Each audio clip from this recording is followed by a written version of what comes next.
We're live. Here we are. Live on the Junius Maltby channel. Most boring channel on YouTube. Welcome to the extemporaneous ramblings of the madman and the mad woman, who's also here crafting behind me, working on things actually for the channel somewhat. Doing some projecting, taking notes. She's busy. Wait till everyone gathers in here. We'll wait till everyone's set up and ready to go. And then we'll get started here and cover some news, cover some information, some gold and silver sales. We'll discuss some things, and we'll see what's going on because there's some movement today. So actually interesting movement. We got silver down at 24.71 right now. I've been watching it most of the morning. I had it with some breakfast. Good afternoon, Physics Hypernova, Dazed and Confused Stacker. Welcome. Please, if you can, hit the like, hit the share. Let others know you're here, that we're in the video now. And like I said, as usual, we're going to wait to get completely started because we have to wait till everyone's here. We don't want to waste time discussing things and have to retouch on it again. But I'm glad you're here. We've got some interesting material to cover. And we're just going to wait for everyone to gather in here. Just bear with me.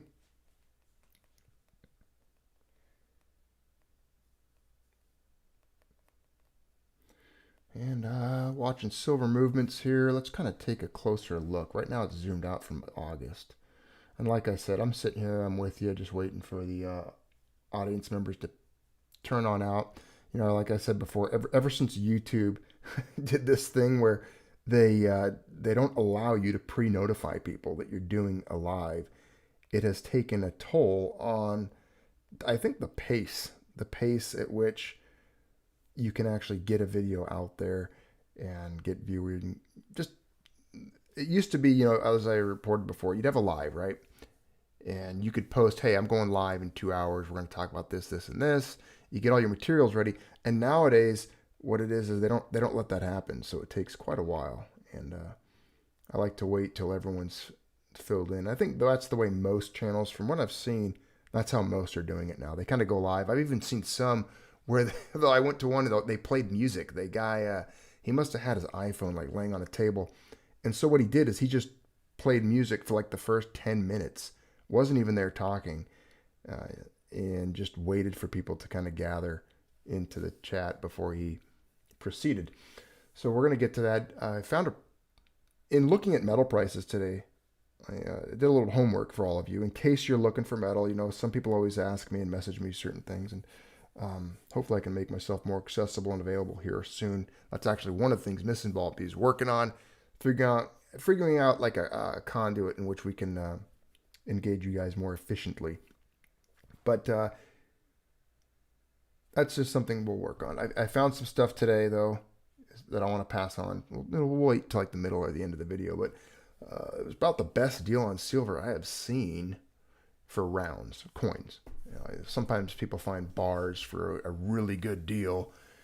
And, you know, I love bars, you know that. Loaf bars, poured bars, stacker bars, machined bars, CNC'd bars. I like bars of metal.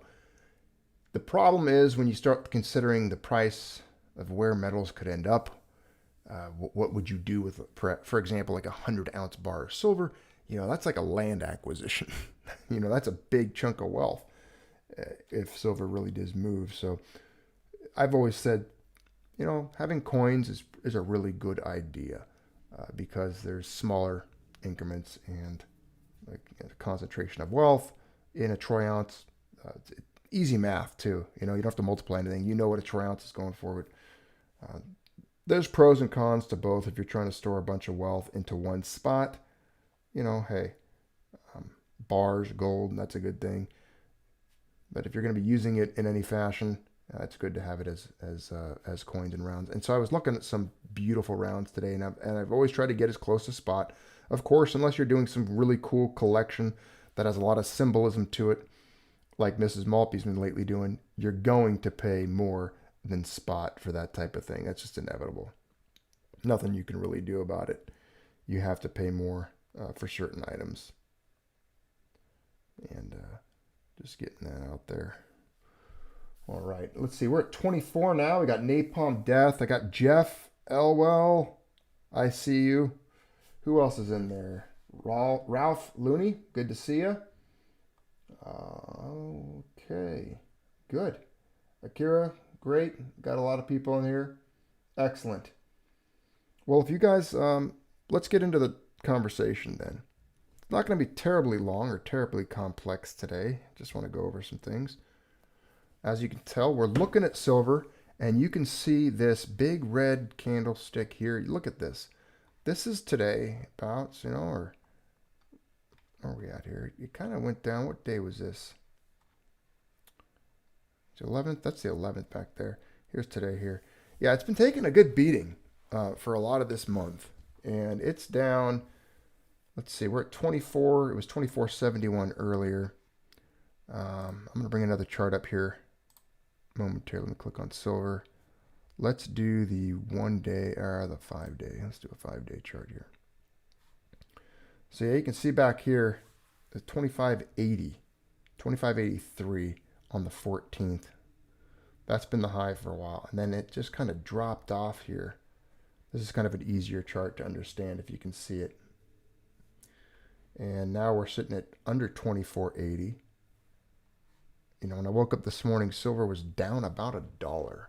Pretty big. That's pretty big, measurable. What is that? It was almost a full 3.9%. It doesn't do, that's the thing about goldprice.org. I don't know what percentage change, when they show you the percentage changes on the watch list, what they're relating it to, because we're at decimal 11 here. But if you go to CNBC and look, let me check it out real quick. Yeah, they show you at 3. So now they're showing it down 3 point. That's actually more accurate. Silver's down $1.07 or $1.17. So $1.01. I mean, I don't know why they put the fractional penny on the end there. Let's just call it $1.01. Down 3.94%.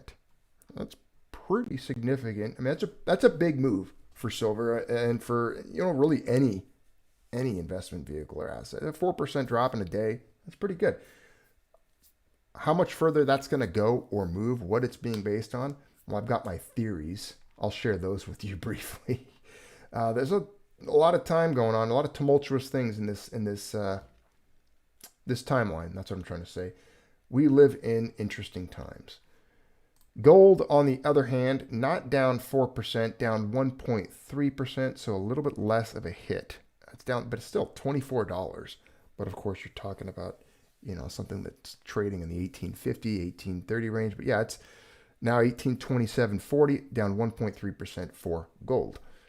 Not as big a drop. It creates what I consider, and when I'm looking at this, it makes silver kind of you get those volatile movements. We've talked about that for years. Silver's charts are kind of chaotic.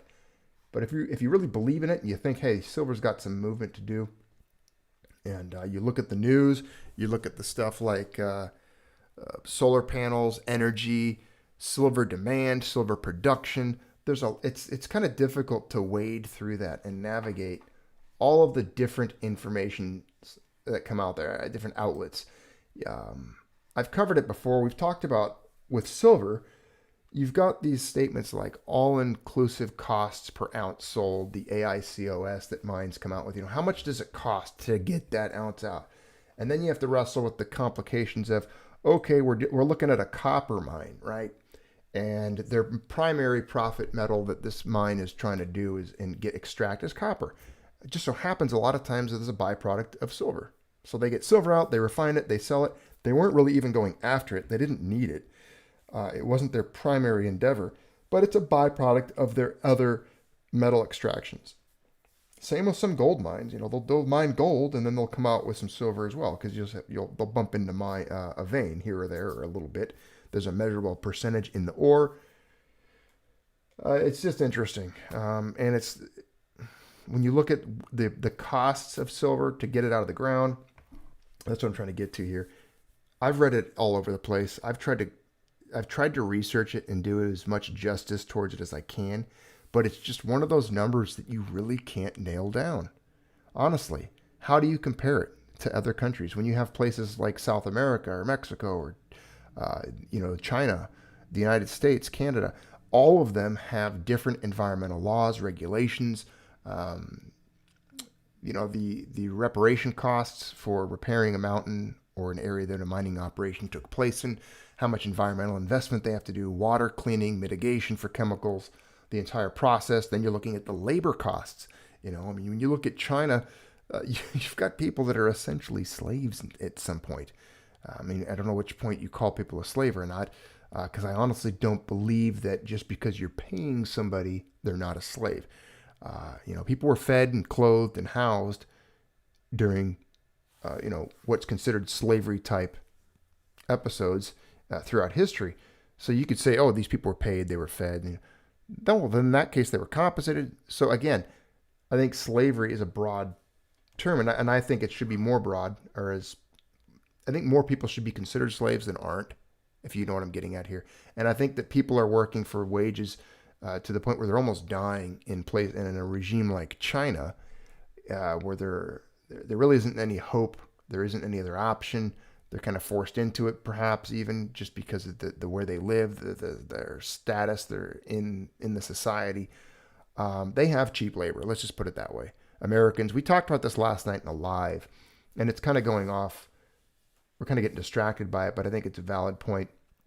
Most empires, and there's probably several empires that exist currently on the world stage, United States being one of them, most empires throughout history have required slavery to be able to do things. Cheap labor, the cheapest labor possible, to produce goods, ship things, transport things. And, Rome, as we often refer to here, is an example of that. The United States had them for a long time. And even today, we have people that border on that type of labor realm. And in China, again, the reason I'm getting to that and pointing at them really quickly here is because of their metal, their mining operations for gold and silver. They produce a lot, obviously. They store a lot. They mint it and refine it. They have an advantage with a very low labor cost there. And they also have an advantage when it comes to their environmental reparations, which they're not the best at. In America, if you have a copper or a silver mine someplace, you're going to have to set a significant amount of profit and money aside in order to repair the mountain, fix the mountain, clean the water, and give back, make things look good, if anything. So that's going to take away, and they're going to pass that cost on. And of course, it's going to add to the all-inclusive cost per ounce sold, how much it costs to get that silver out of the ground. Back to those numbers, we've read it everywhere. It's been all over the place. I could try to look it up real quick. I haven't Googled the all-inclusive cost per ounce sold for silver in some time. Usually you can find it in a mining report for a particular mine or a particular outfit. But the last time I checked, it was in that $14 plus range. I think I remember seeing some in the $16 range. Again, it's an old video that I put out on that. And again, I don't know. I don't know what it is today. And it's difficult because it depends where you're looking. Like if I looked at China and it said, okay, the all-inclusive cost per ounce sold in China for an ounce of silver at such and such mine, converted to dollars, because obviously they're in renminbi and such, they're not going to have the same currency. But let's say you translate it to dollars and they say, oh, our all-inclusive cost per ounce sold is $7 or $6. But then you look at a mine in Canada and it's like 14 Canadian dollars. And you look at a mine in Colorado in the United States, perhaps, let's say it's $16. So where do you have to average those. You can't really pinpoint it and say, okay, silver costs this much to get out of the ground. I wouldn't look at it as far as, well, it all comes down to labor. You don't look at it as far as how much currency it costs to get silver. It always comes down to man hours, labor. It's funny because it's the first proof of work. It's the first, that's why it's a store of labor. And I've referred to this many times with you on this channel.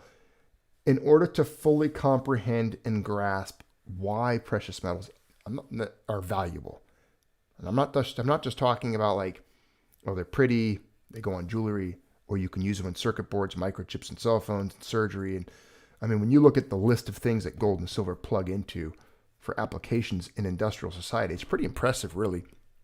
And it's kind of staggering in a way when you compare it to the old days. Think of it this way: gold and silver had value for 7 to 10,000 years, right? But they didn't have any industrial. There was no industrial applications for these metals back in the day. I mean, they would gold leaf like figurines and statues in churches. They would put gold leaf and embellishments on temples and on statues in the square, cover marble with it. Of course, they minted coins with it. They were fascinated by the malleability. It had all of the attributes of money, transportable. It didn't decompose or degrade. You could easily recognize it. You could break it up into units, had of different weights and pure. And it was just, we've discussed that. We've beaten that into the ground. It had every single attribute, hit every single, checked every box of what was necessary to function as a unit of account and an extinguisher of debt, right? Now, fast forward like 10,000 years. Here we are in the modern age. And metals have all of these other applications. Like, there's so much more demand for it. It's incredible. It's ridiculous. Like, you have it not only now competing for store of value in bullion banks and vaults and central banks, and in the personal bank, yours. I know you guys have your shoe boxes, your floorboards, your butcher paper wrapped cheese in your freezer, or wherever you keep your metals, your safety, whatever. You've got your own personal banking that you do. So now you have metals are being vied for by the industrial side of things, the jewelry side of things, the tech industry, the pharmaceutical industry, the medical industry, all these different industries, even the defense industry. I don't remember the exact number, but I know there was a specific measurement of grams. I wish I could give assignments to the chat. I wish I could just like yell at the chat, say, D-Dub, look this up for me. I'm going to do it. DW, can you look this up for me, please? How many grams of silver are in a cruise missile? That's a question. It's valid. The defense industry uses silver in a lot of these things. And I've touched on this in the past. What's interesting about silver when it's in a cruise missile is when it's deployed, guess what? You're never finding that silver again. Does that make sense? Is it clear why? It's pretty much vaporized. It's reduced to like subatomic levels. I mean, they think about a cruise missile when it detonates. And if the circuit boards and certain guidance systems or certain things in there contain silver, then, well, it's gone. It's vaporizing. It's going to be part of the atmosphere. It's not even powder at that point. The point of that is like you have silver and gold competing with their monetary function now. But because of all the other demands that are placed upon it, you would kind of think that metals would be launched into a completely different stratosphere, even based on historically. So when we look at like the cost of living and the buying power, we've referred to that lately in our ancient coin series of videos, the purchasing power of like a denarius or a drachma, for example. Think of it. Back then, that denarius, that drachma, that gold aureus, those coins, a stater from Lydia, one of the earliest coins known to man, with the battling lion and bull on the cover, or the obverse side. Those metals back then weren't really competing for anything other than art and embellishments, some applications there, or jewelry, but that's it. There was really no draw or demand for those metals other than what their function was, metal being money. So when you look at today, the purchase power, the wealth, the buying power, and then you look at the diminishing supply, the hoarding of it into the various vaults, the increase in the world's population. We're almost 8 billion people on the planet now. There's a lot of things that I think point to not only silver, but gold. They're undervalued still. And that's far-fetched for some people. Some people can't really grasp that. They don't like to hear that. They don't agree with it. They don't want to believe it. But I do think there is manipulation taking place still. I think, and I'll never let go of that because it's so shady. When you look at the way bullion banks work, how archaic and barbarous it is. What is it? 3 phone calls. And I picture these guys on like literally rotary phones, like these fat bankers in an office somewhere, calling each other, hashing out what the price of gold should be. And they do it. I mean, are they really calling each other, really having conference calls? Shouldn't the free market just really dictate it? And then you've got the, of course, the paper side of things, the ETF side of things.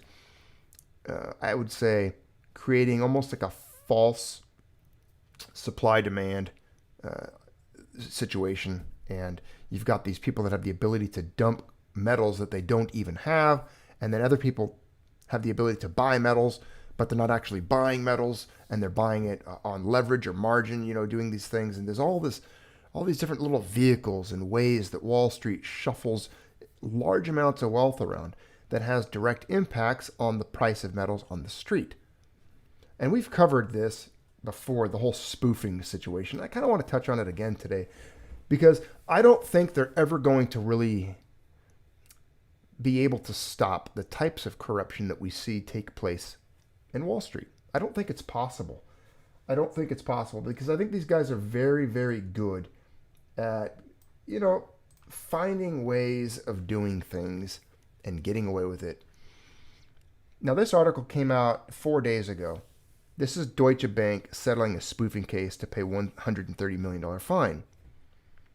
We covered JP Morgan. I used to harp on them quite a bit because they settled the lawsuit because they were spoofing the precious metals markets. And that was in September we talked about it. But what's really interesting is for years when we talked about spoofing, who spoofed? These traders. I didn't know what the word was. You and I, I think it's almost a gentle cartoonish term. And I think there's a psychological reason why they use it. Because manipulation is a much harsher word, isn't it? Isn't it a much harsher word to hear?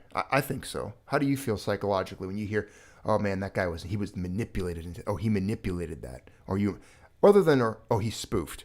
It sounds like a cartoon character farted or something. It sounds like some weird biological function. Excuse me, as your doctor, I have to tell you that the reason you've been spoofing lately is you need to cut back on the carbohydrates or whatever. It's like spoofing. It just sounds like something like you pass gas or whatever. It doesn't make any sense. Spoofing. It's a weird term. And I think they use it because it throws people off of the idea. And not many people are going to research what spoofing is or that it's tied into what it really is. And I think it's a much more sinister. It's a much more sinister action than just spoofing. I mean, it's outright manipulation of a major market that has direct impacts on a huge and broad population of not only the United States but the world. I mean, you think about what this does to not only the income in the families and the locations and the regions of mining families and miners, but also the individual person on the street, the investor who's trying to just get by and save money and who believes in the ideology of saving in precious metals, who wants to limit their exposure and risk to the actions of government and the state through inflation and currency debasement and devaluation. And you're going by your gut, you're going by history. You realize, hey, there's thousands of years of history here. You see it, you get it, the logic behind it. And so here you are for years and decades positioning into precious metals, and then you have to deal with these huge titans of the financial world, these giants. They're almost like they're almost like Greek deities. Deutsche Bank. I mean, it's like going up against Zeus as a mortal, and you're trying to fight them with your little pittance, your little pennies, essentially. And these guys are able to buy and sell metals and manipulate the price of it by, you know how it works, right? I've explained it before. These guys would set up essentially like spoofing's, I'll just read their definition here, but they would set up sell orders and then cancel them and such. But spoofing's a method where traders would place orders that they intended to cancel. So they had no intention of executing the order in order to move the price in a particular direction. While submitting the cancel order isn't illegal, it is against the law to trick other traders with such a strategy. Now, some of these guys would even call each other, various banks, various dealers, and they would say, hey, I need you to sell like 2,000 contracts of silver, bump the price, move it for me. I'm buying. And they would actually do this thing, and they would work in coordination to give each other either better deals or better profits on their trades, on their metal trades. And it was having dramatic effects on the price of metals. And I don't I don't think I don't think that it's stopped. I just think they found other shadowy or shady ways of doing it. If that makes any sense.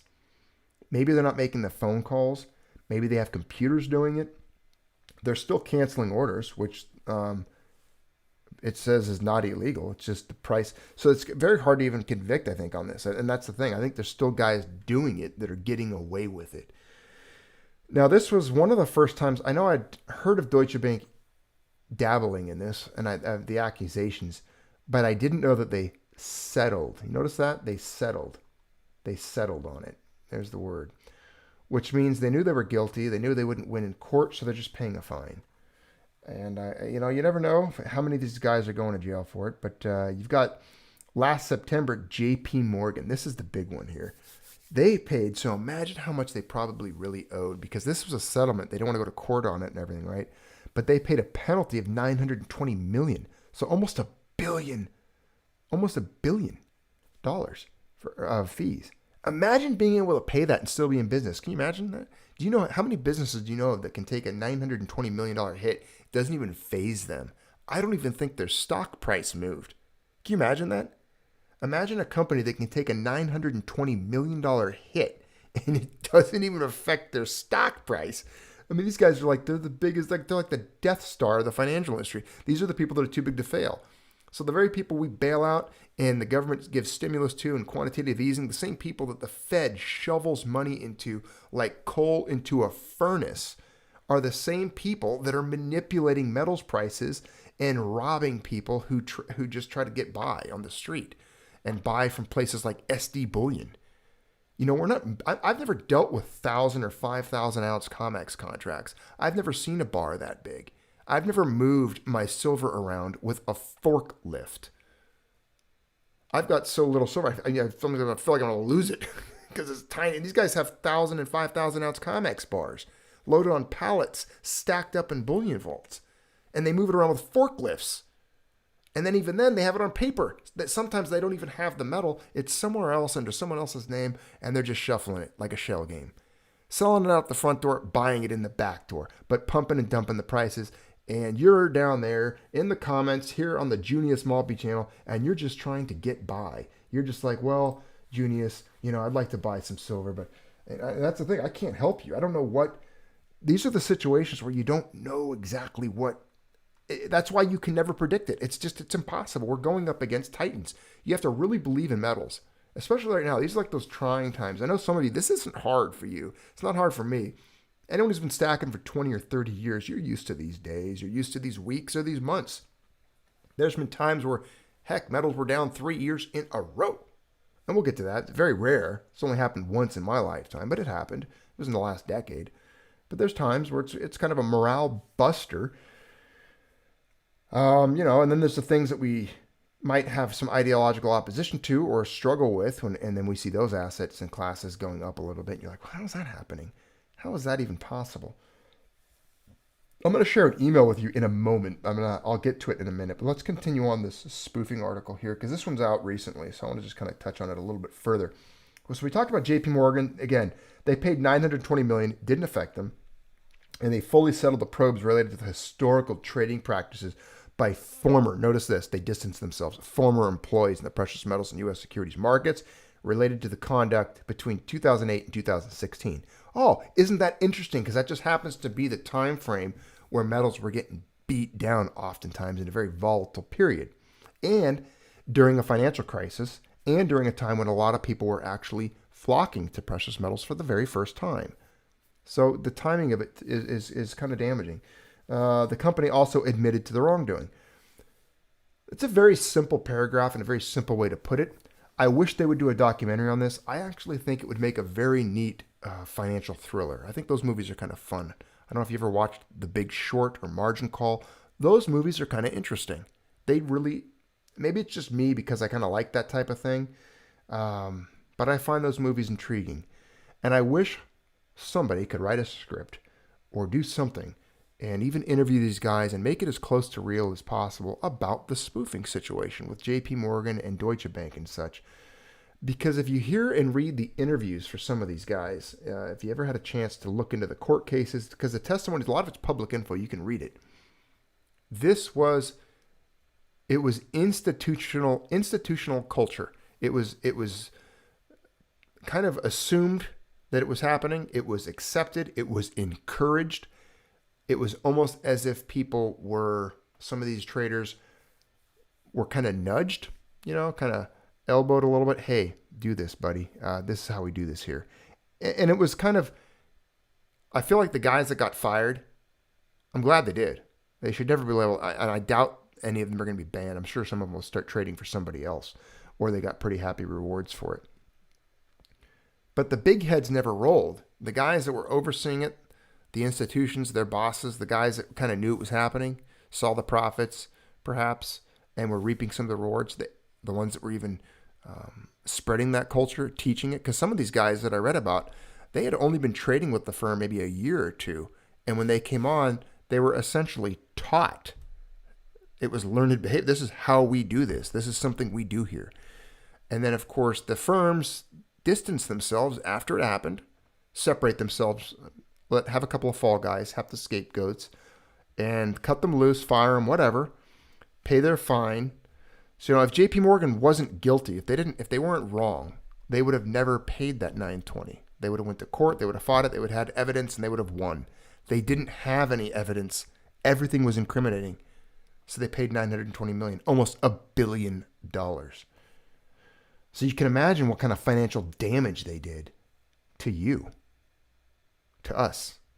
What's interesting is I have a Chase account, which means I pay money to JP Morgan Chase.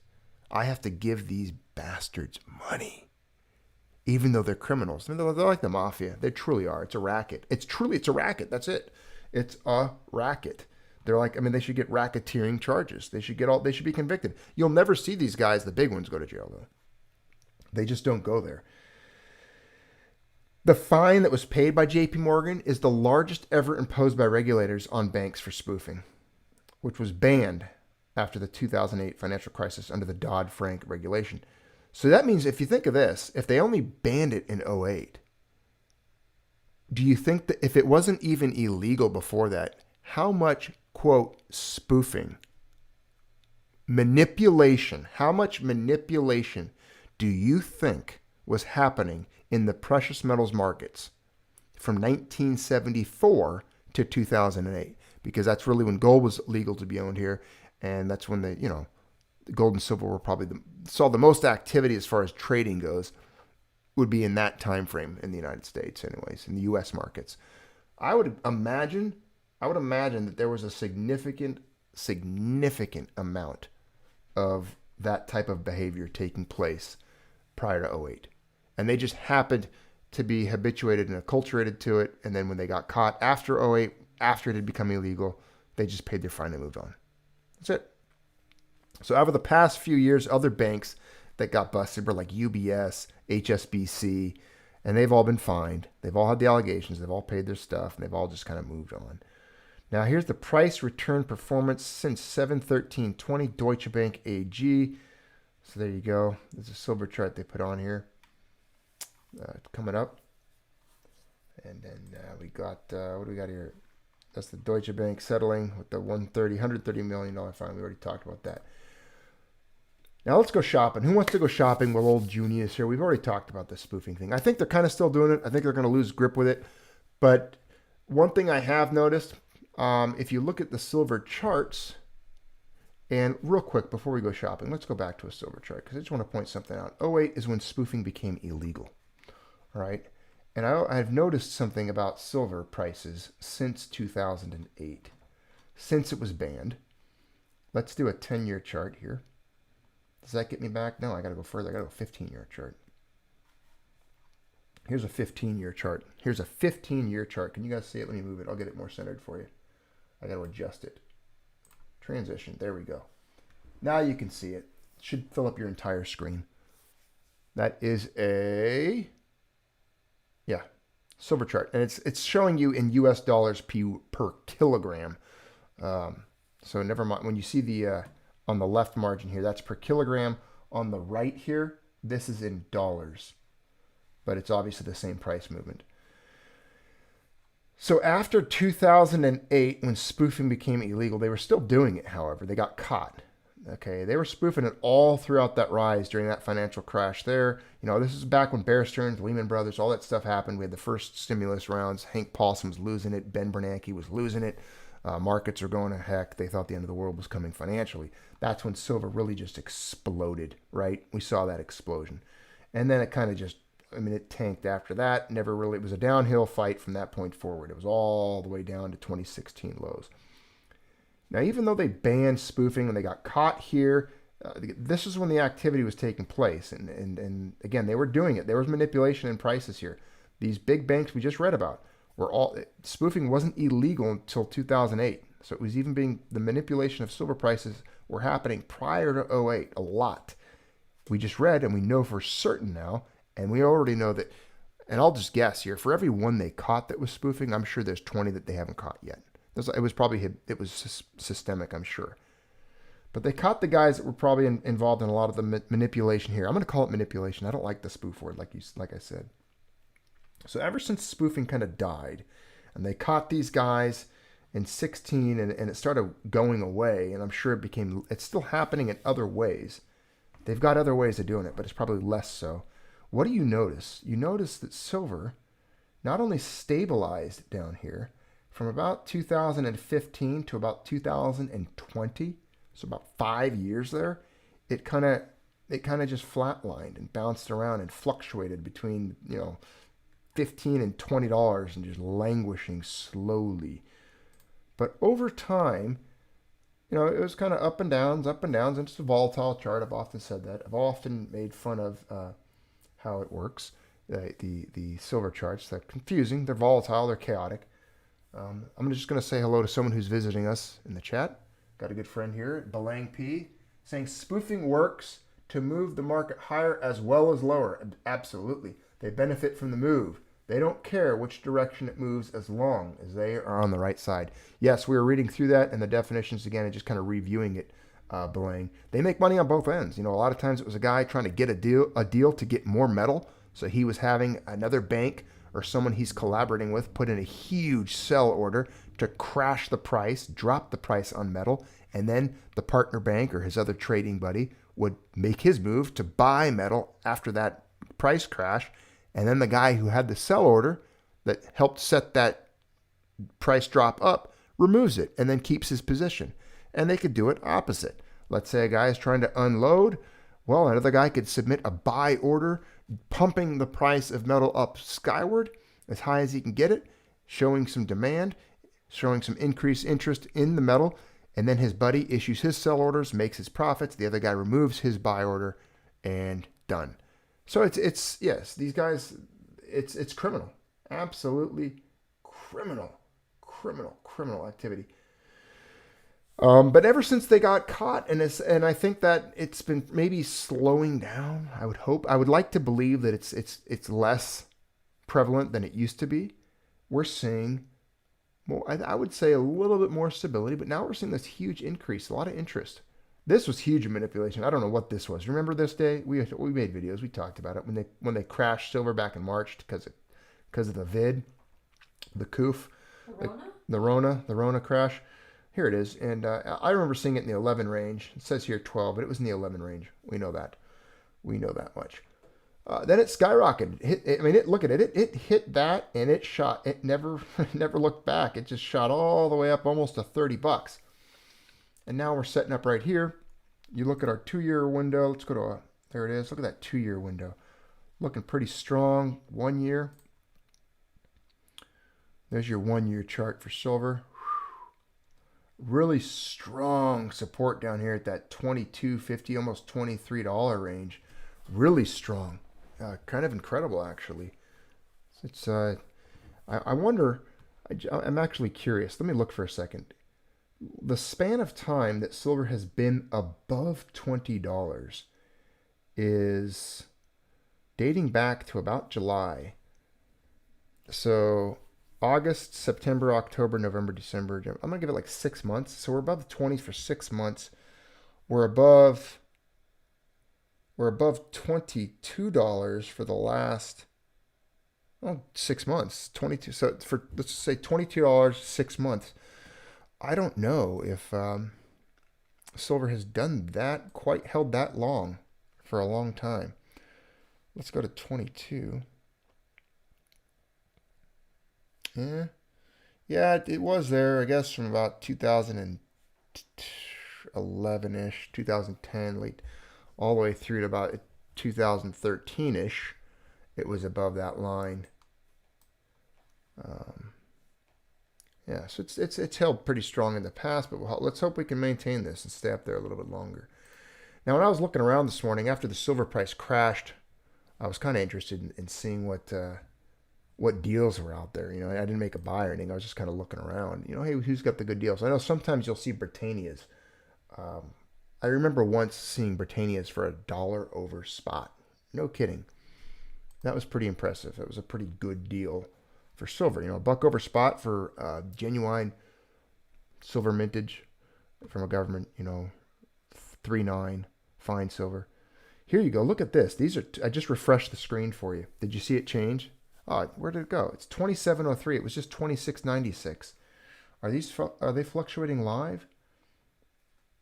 So these are the top sell of this. The 2020 South African Krugerrands. 27.66.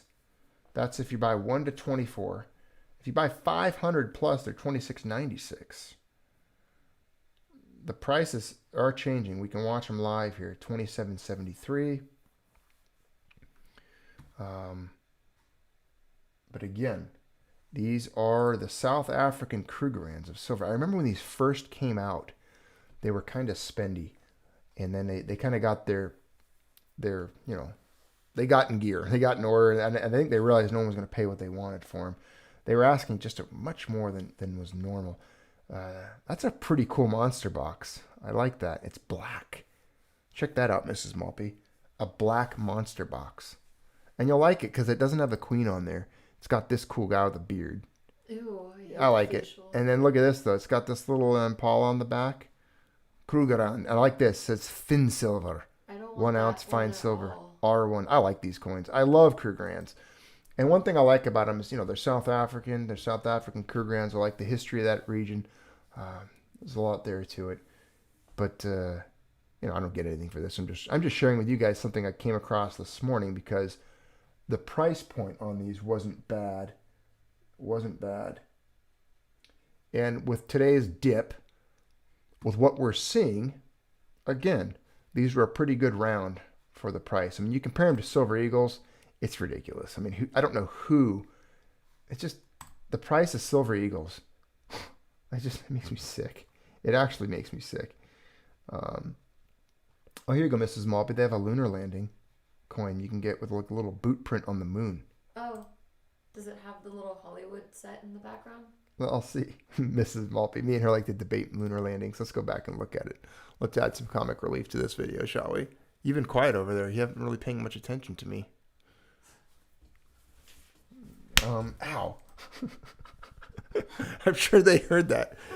They heard your response to my little pinching your arm. Look at this coin. I have never seen this coin before. Let's see if they have a little Hollywood set on there for you, Mrs. Maltby. There's this boot print. Mercury, Gemini, Apollo. It looks like it's a convex coin. I want to see more images. There's the guy. Come on, show us the image. Oh, here we go. There's their little lunar lander. Oh. Like it's got the tinfoil and the duct tape and stuff. And here's this guy's shadow. There's the flag.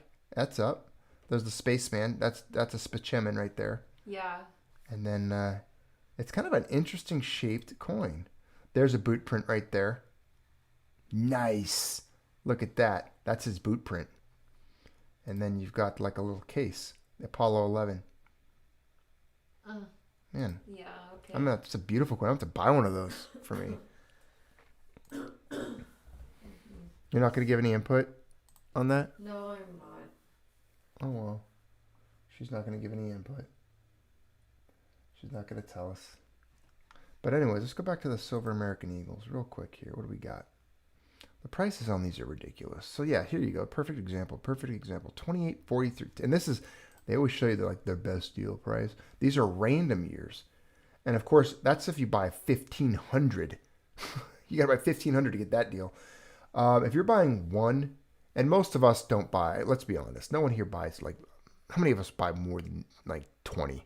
It's not very many, very few actually. So for check or wire, it's 29.37. It's kind of ridiculous. You're paying a lot more in overspot than I think you really should.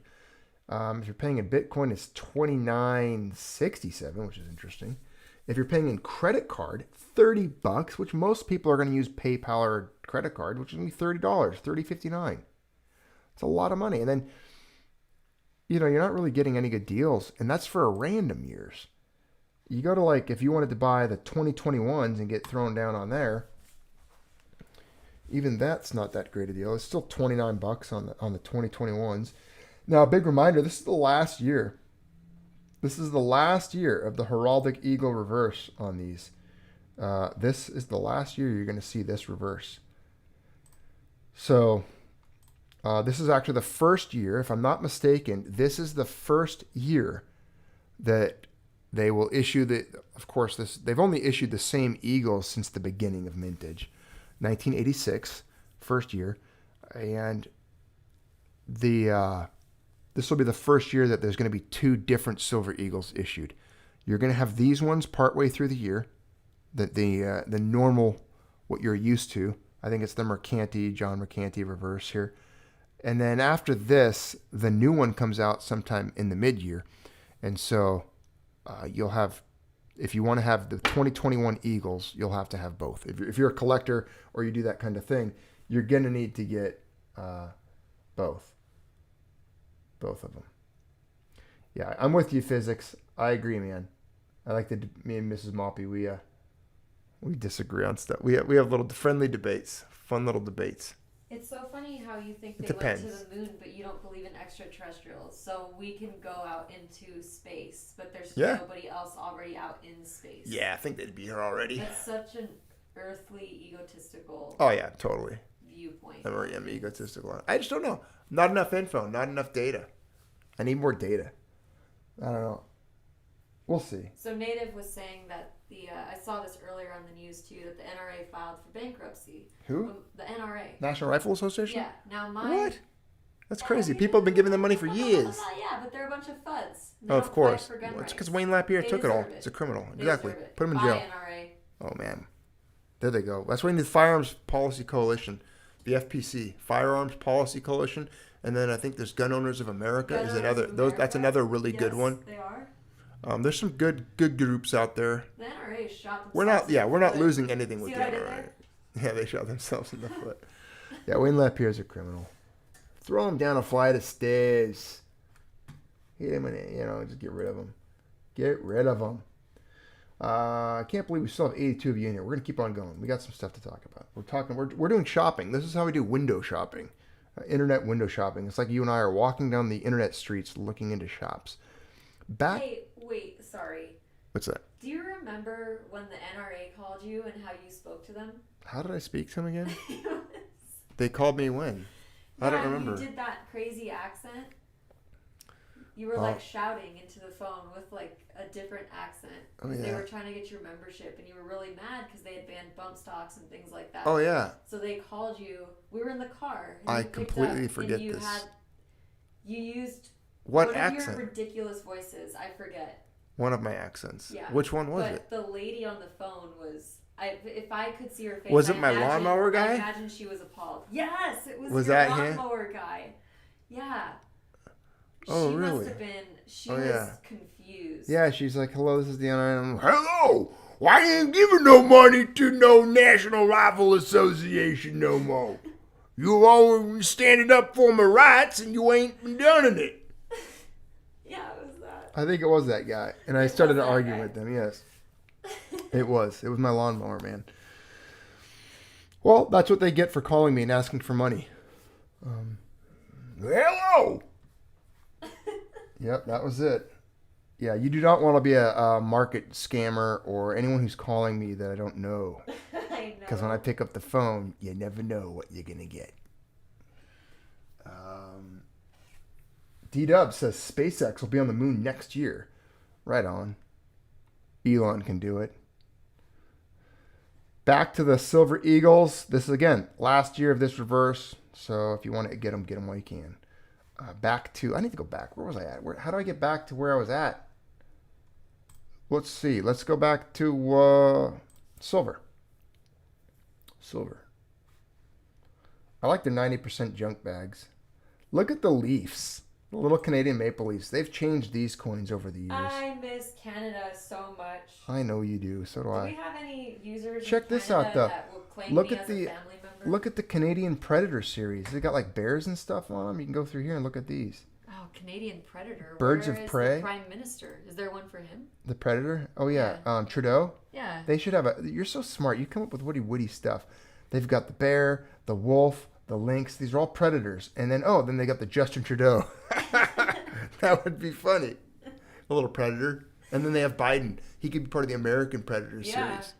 What about an Epstein coin? Yeah, Epstein coin series where they issue like every person who flew on his plane. Right. Yes. The Predator, you know what you should Epstein do? You should. series. Oh goodness. You should send, because he always wants ideas. Silver Bullet, Silver Shield. Yeah. He should do a coin series with, because he would be really good at it.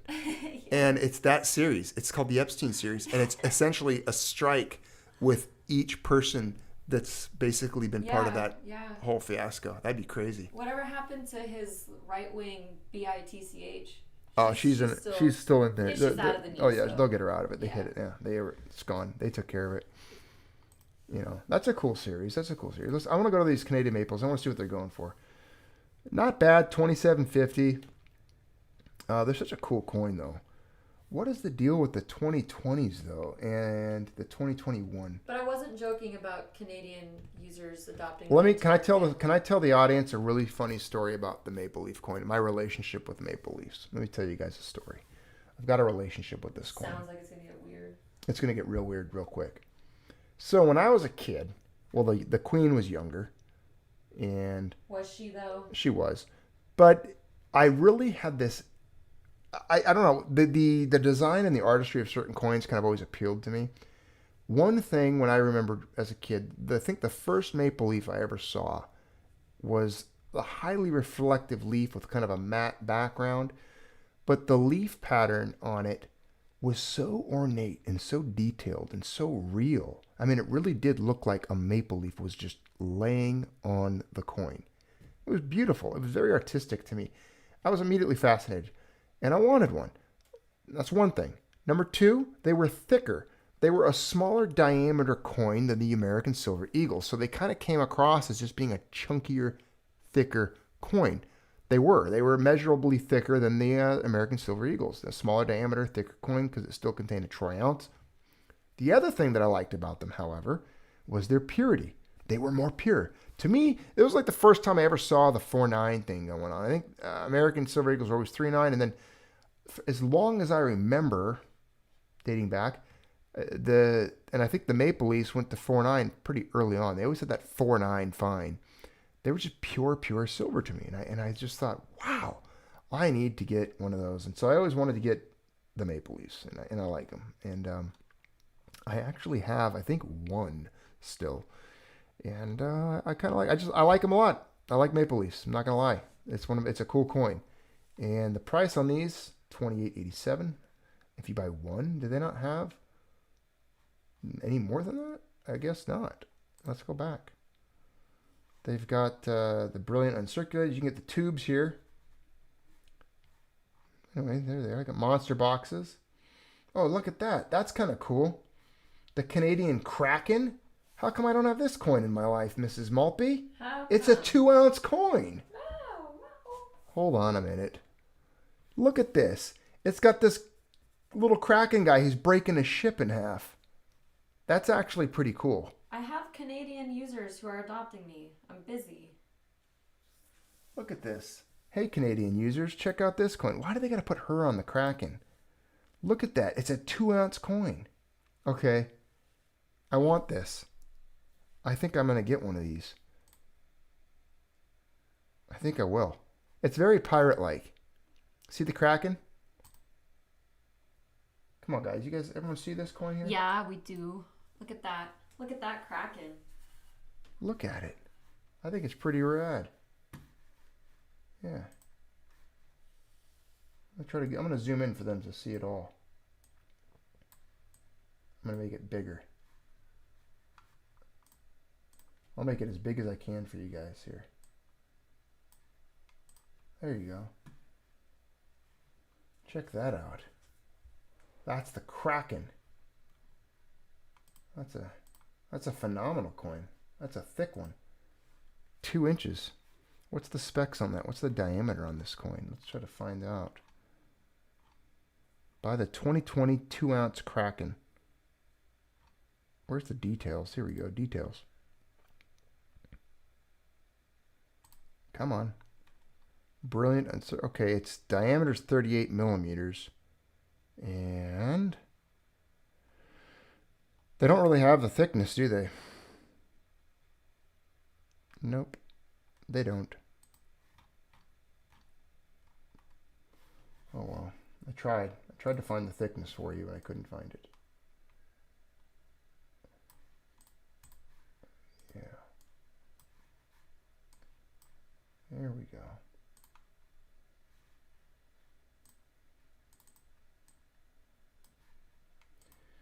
Alrighty, well, we've done some shopping. We talked about metals. I brought you my feelings on spoofing.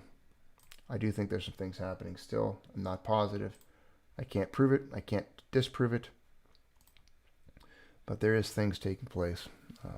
It's just the way it is. And we'll check in on metal prices before we get out of here. Here you can see we're looking at some gold. Beautiful gold coins coming out this year. Kangaroos, you got the British Royal Mint, the Queen's Beasts in gold. You've got some Krugerrands in gold.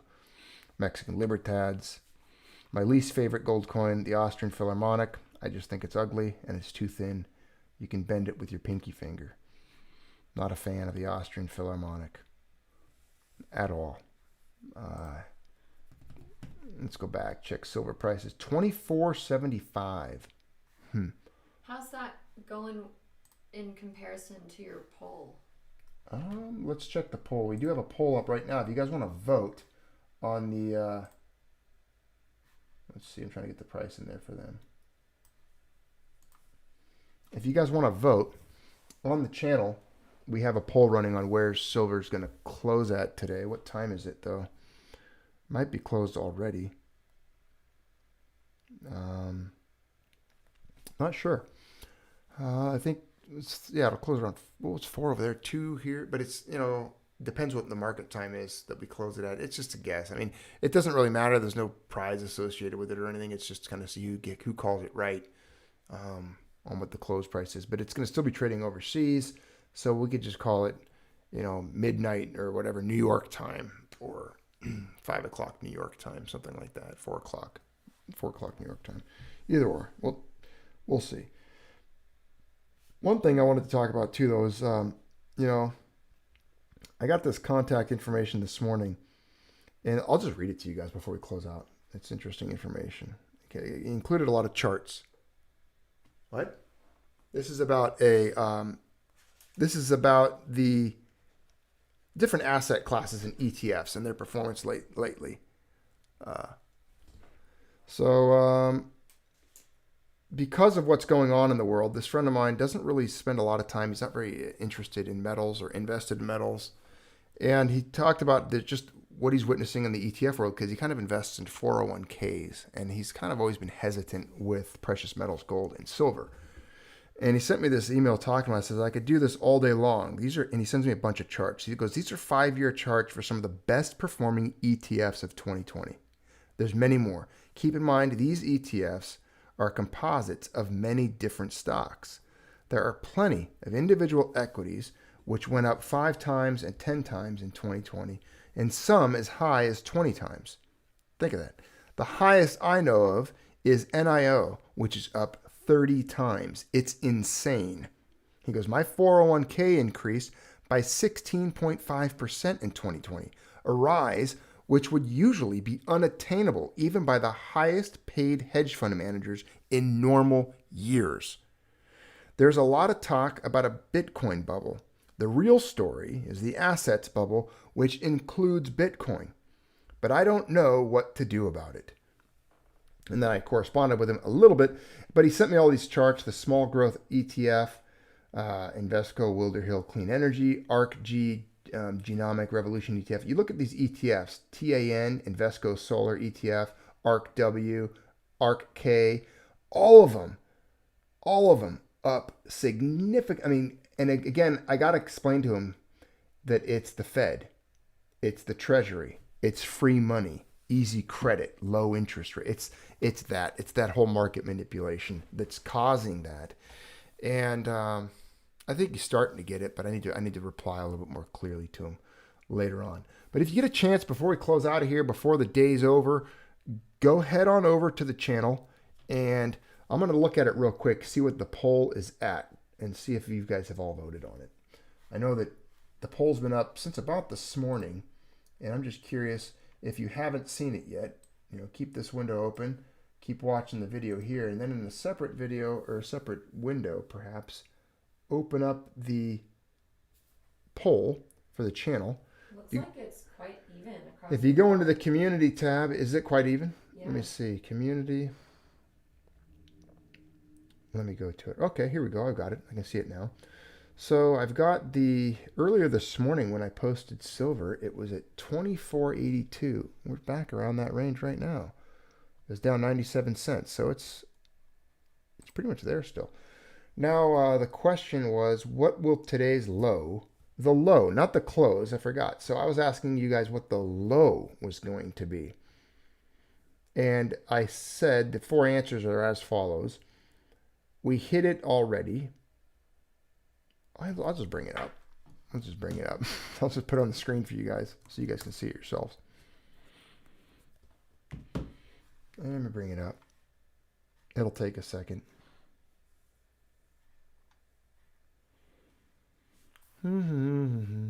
Waiting, loading.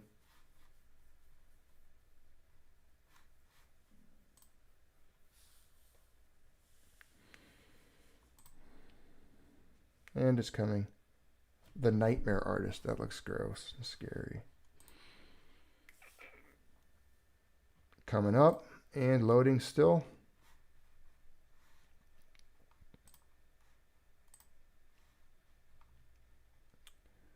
And here we go. There we go. Let's see if you guys can see that.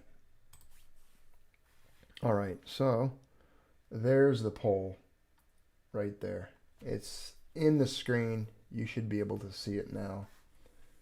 So there we go. Let's take a look at it here. What will today's low for silver be? And the first answer or question that you could have answered there was we already hit it, 24.61. 20% of you said we already hit it. So far, I think you guys are winning unless we dipped below 24.61. I'll check in a minute. Then the next one was, well, it'll close in our, not close, but the low will be somewhere in the 24.50 to 24.60 range. I had to make it easy. I didn't want to I couldn't do an answer for every incremental amount. So I had anywhere between 24.50 and 24.61. So below that earlier close, but still above 24.50. 29% of you thought that would be the low for the day. 24% of you thought it would go around 24 to 24.49. And then an amazing 27% of you thought silver today was going to actually breach below $24, which didn't happen as far as I know. Let me go check before I speak too soon. Let's see what the low today was. I'll do it on gold price too. Check goldprice.org. Let's go to silver. Do we see the low today? Here we go. Here's the day's range. 24.72 to 24.75. That's what they have on gold price. I don't know if that's accurate because I did see a 24.61 quote on CNBC.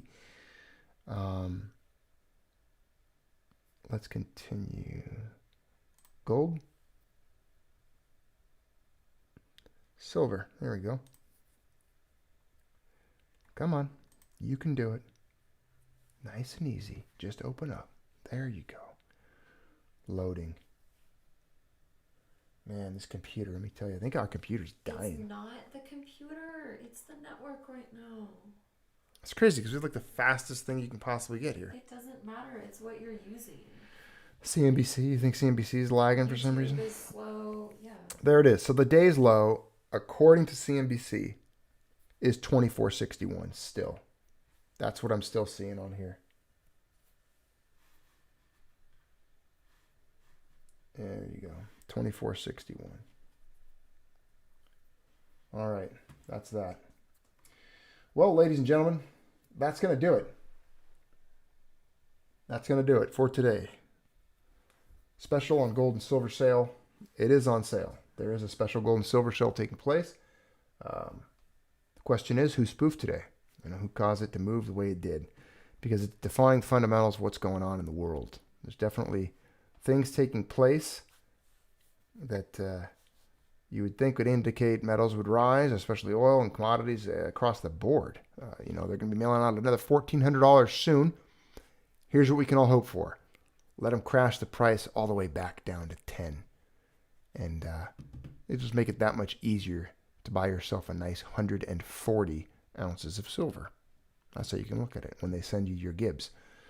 But other than that, we're going to tune it off here, turn it off. Have a good rest of your night. Don't forget to hit the bell.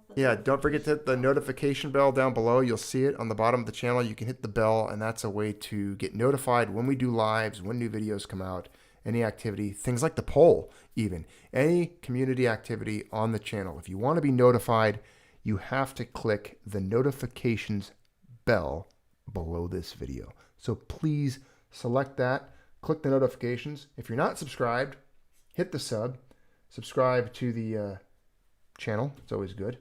And if you can, hit the like. It's always nice to get some likes. It helps the algorithms, the analytics, because YouTube doesn't really, like to help that very much. So anything you can do on that front helps as well. All of you take care and have a good rest of your evening. Congratulations to every single one of you that picked up some medals today and kept on stacking through the smack. Timothy Mack, bell smacked. That all rhymes. I like saying it. Thanks for hitting the bell and signing up for that. Notifications. Excellent.